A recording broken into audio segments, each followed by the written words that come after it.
Hace calor. En el bar un grupo de hombres miran sin mirar los polvorientos rayos de luz que se filtran a través de la persiana. «Puedo caminar por esos rayos», dice el iluso. Los hombres se ríen y hacen apuestas. El iluso trepa de un salto a uno de los rayos de luz, intenta dar un paso tambaleante y cae.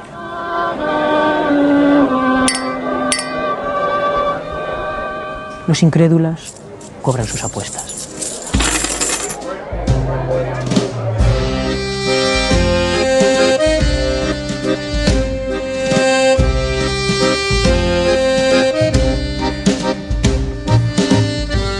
Para mí, esencialmente, lo definiría el microrrelato como una historia muy breve en la que la síntesis del lenguaje potencia al máximo la expresividad del argumento y en la cual no pueden faltar los ingredientes de humor, misterio, sorpresa. Realmente el microrrelato es el género de la sugerencia, de la elipsis. Importa más lo que no se cuenta que lo que se cuenta. Importa la complicidad. Andrés lo dice para el cuento, pero para el microrrelato es perfecto. Un microrrelato es guardar un secreto.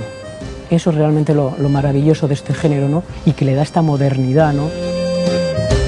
Igual que será un salto entre la novela y el relato corto, que no es simplemente condensación, que no es simplemente un resumen, sino que hay un cambio de estructura, hay una renuncia a ciertas líneas narrativas, a un montón de escenarios y personajes. Con el microrrelato ocurre lo mismo, desde el relato corto a un espacio todavía menor, ¿no?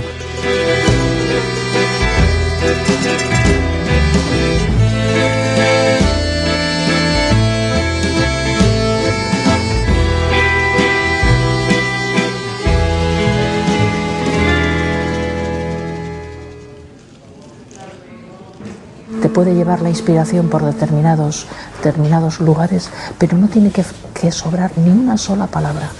En una novela puedes permitirte ese lujo, pero en el microrrelato no. Cada palabra tiene que estar en su justo espacio y en su justa expresión. Relatos vertiginosos, ficciones súbitas, cuentos fugitivos, de acuerdo. Pero el buen microrrelato debe moverse con mucha rapidez mientras permanece inmóvil. Son píldoras, sí, pero píldoras cargadas de muchísimo sentido. Leer 10 o 12 microrrelatos continuos, la verdad es que cansa. Conviene digerirlos, conviene hacer una lectura reposada, con lo cual eso contradice un poco que sea un género exclusivamente impregnado de velocidad. No es así. Y además es un género que admite de maravilla la relectura. Tú lees un microrrelato, ya a la semana lo vuelves a leer y te va a sugerir cosas totalmente distintas.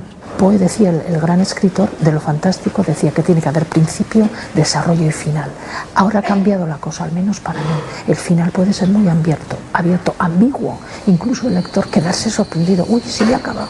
Yo pensaba que no había acabado.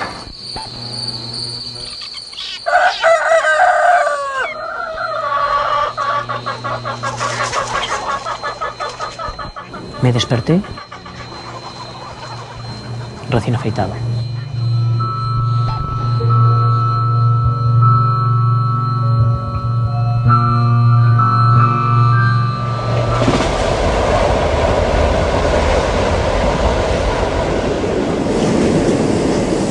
Lo vio pasar en un vagón de metro y supo que era el hombre de su vida.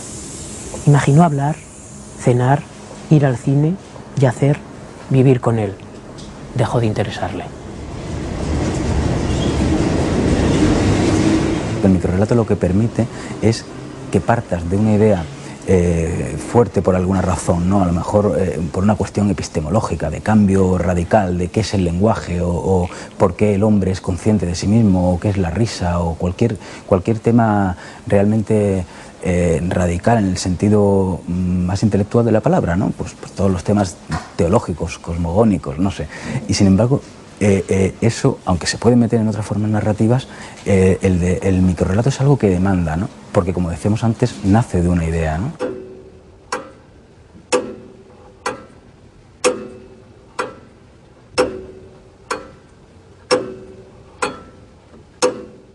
El viajero no acababa nunca de llegar. Sus familiares le esperaban nerviosos. No se explicaban su tardanza. Se había gastado una buena suma de dinero en la compra de aquella trampa y en adornarla con aquel pedazo de queso de la mejor calidad.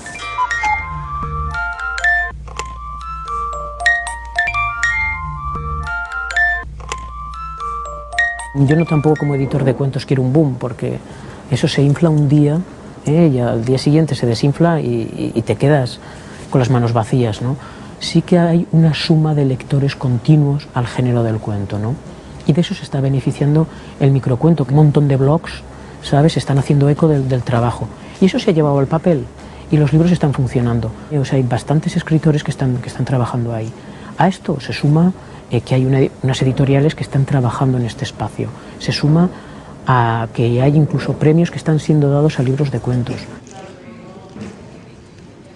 Kafka, Elias Canetti, siempre se ha dado el boom en épocas de crisis, en épocas convulsas como la de nuestro tiempo. Pienso que responde a una inquietud social y cultural de que se caen muchas cosas, muchas grandes doctrinas. Entonces surge el fragmento como visión de la totalidad, que es como una paradoja, pero es así.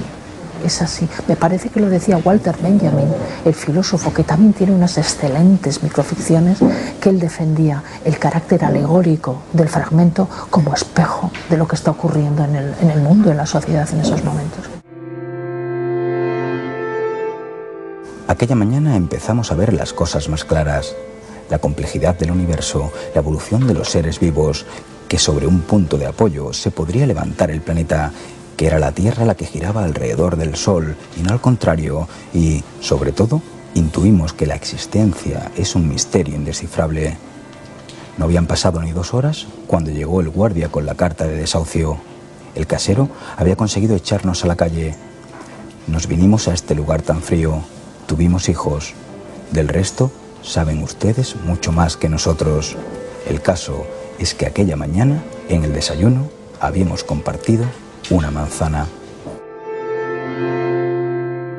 Que no sea un lector pasivo y sobre todo que le cree preguntas, que le cree interrogantes, que es a través de la inquietud, a través del juego literario le cree interrogantes, que no esté pasivo, sino que sea como decía Bohumil Grabal, un puñetazo en la nariz, el relato, que sea rotundo, que conmueva sus cimientos.